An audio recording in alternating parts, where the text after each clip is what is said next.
법사위 위원들의 긴급 기자회견을 하도록 하겠습니다. 먼저 참석하신 위원님 소개하겠습니다. 전현희 최고위원님 참석하셨습니다. 그리고 더불어민주당의 박균택 위원님 참석하셨습니다. 무소속 최혁진 위원님 참석하셨습니다. 오늘 기자회견은 아시는 것처럼 박성재 전 법무부 장관에 대한 구속영장 기각과 그리고 최근에 검사들의 집단 항명 사태 등에 대해서 법사위의 입장을 밝히고 강력한 조치를 촉구하는 기자회견입니다. 준비된 기자회견은 낭독하도록 하겠습니다.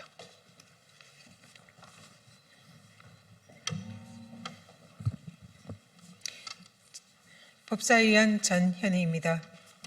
대한민국 법치주의가 국민들의 신뢰를 저버리고 또다시 심각한 시험대에 올랐습니다.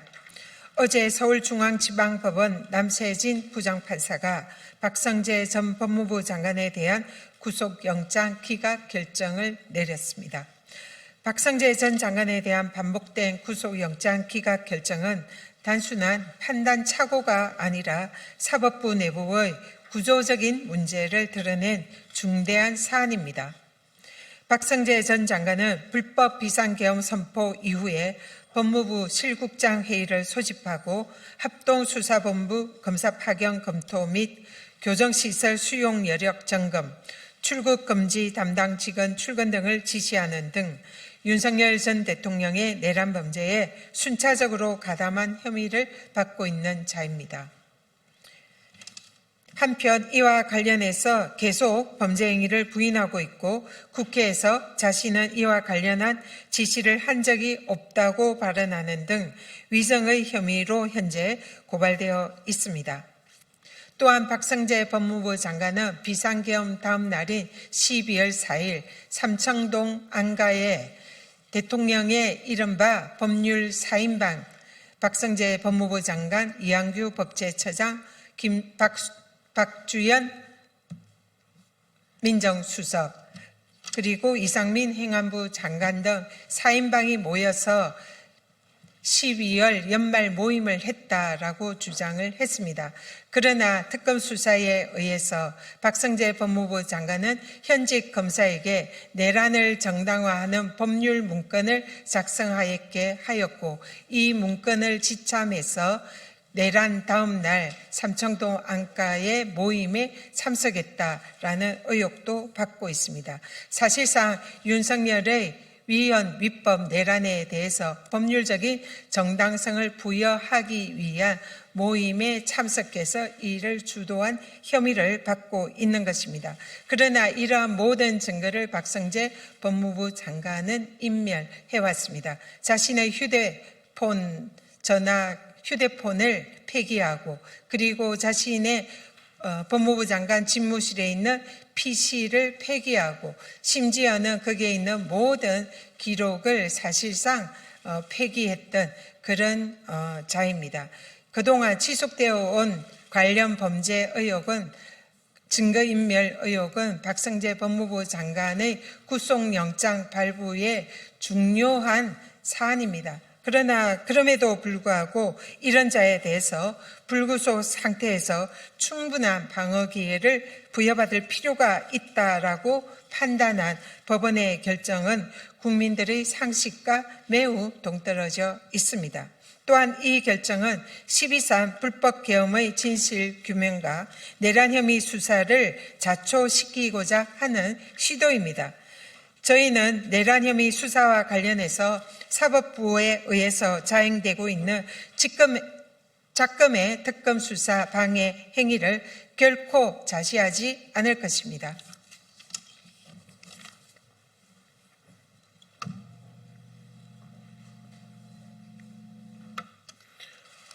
이번 영장 기각의 배경에는 법원 조직 전체에 내란 방어 기류가 깔려 있을 가능성이 있습니다. 12월 3일 불법 계엄 당시 조희대 대법원장을 포함한 법원 수뇌부는 계엄을 합법으로 전제한 대책회의를 열었습니다. 그 자리에서 계엄사령관 지시의 이행 준비, 군과의 협조 체계, 법원의 대응 지침까지 논의한 것으로 언론을 통해 밝혀졌습니다. 이에 대하여 박성재 전 장관이 불법 계엄임을 몰랐다, 내란임을 인식하기 어려웠다라고 주장하는 논리는 결국 그 위에 보고라인 조희대 대법원장을 포함한 법원 수뇌부의 판단을 방어하는 논리와 직결됩니다. 이런 구조에서는 법원이 자신들이 연루될 가능성이 있는 내란 사건에 대해 스스로 방패막이가 되어버리는 상황이 발생합니다. 이번 영장 기각이 바로 그 첫 신호가 아닌지 깊은 우려를 표합니다. 검찰도 마찬가지입니다. 박성재 전 장관과 심우정 전 검찰총장 사이에 내란 범죄 행위에 대하여 상호 밀접한 연관이 있으므로 이를 방어해야 검찰로 향하는 수사를 막을 수 있다는 기류가 깔려 있을 수 있습니다. 결국 이에 대해 특검의 성역 없는 강력한 수사가 필요합니다. 특검은 즉시 법원과 검찰의 12.3 내란 행위 가담에 대하여 수사를 해야 합니다. 이제 곧 내란 범죄 발생 1년이 되어 갑니다. 지금까지도 내란 수사가 결론이 나지 않고 지지부진한 이유는 이와 같은 법원과 검찰의 적극적인 방해와 비호 행위가 있었기 때문입니다.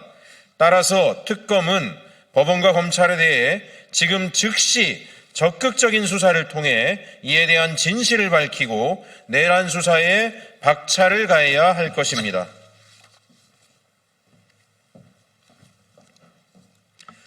한편 최근 검찰의 집단 항명 사태가 공공연하게 발생하고 있습니다. 이는 공무원들의 집단 항명 사태로 국가공무원법을 위반한 묵과할 수 없는 심각한 범죄 행위입니다. 나아가 부패 혐의로 감찰과 수사를 받고 있는 판사가 재판을 버젓이 이어가고도 있습니다. 아무런 죄를 짓지 않고 선량하게 살아가고 있는 국민들이 이와 같이 법을 어기고 있는 판검사들에게 재판을 받고 수사를 받을 이유가 없다고 할 것입니다. 그런 것 자체가 부조리이고 정의가 아닌 것입니다. 이에 따라 위와 같은 법 위반 공무원들에 대해 단호한 조치가 필요합니다. 특히 검사의 징계와 관련하여 최근 검사장을 평검사로 인사 조치하는 것에 대해 위법 혹은 위헌이다라는 반대 논리들이 많이 거론되고 있습니다. 사실이 아닙니다. 검찰총장을 제외한 검사들의 직위를 변경하는 인사발령 처분은 모두 동일한 직급 내에서 이루어지는 것이고 따라서 국가공무원법상의 강임에 해당할 여지가 없다라는 것이 확립된 대법원 판례입니다. 따라서 아무런 문제가 없습니다. 이에 따라서 법무부는 공무원들이 법을 위반하고 있는 행위에 대해서 국민의 눈높이에 맞게 강력한 처분을 하여야 할 것입니다. 지금의 대한민국은 내란 종식과 권력기관의 개혁이라는 중대한 과제에 직면해 있습니다. 이에 따른 저항도 만만치 않고 진실규명을 위해 한 발 한 발 내딛는 걸음이 힘겨운 상황입니다. 그러나 이 모든 것을 이겨내고 사실과 진실을 명백하게 밝혀내야 다시 한번 대한민국의 민주주의가 확고하게 뿌리내리고 굳건하게 바로 설 수 있음을 알기에 우리 선조들이 그랬던 것처럼 지금의 우리 또한 흔들리지 않고 진실규명을 위한 길을 굳건하게 지켜나가도록 하겠습니다. 특검과 법무부 등 관계기관에게 다시 한번 강력하게 요청합니다. 특검은 지금 즉시 법원과 검찰에 대해 성역 없는 수사를 진행하기 바랍니다. 그리고 행정공무원에 불과한 검사들의 집단 항명과 법 위반 행위에 대해서는 법무부가 그에 따른 강력한 조치를 취하기 바랍니다. 2025년 11월 14일 법제사법위원회 더불어민주당 조국혁신당 소속 의원 및 무소속 최혁진 의원 일동 이상입니다.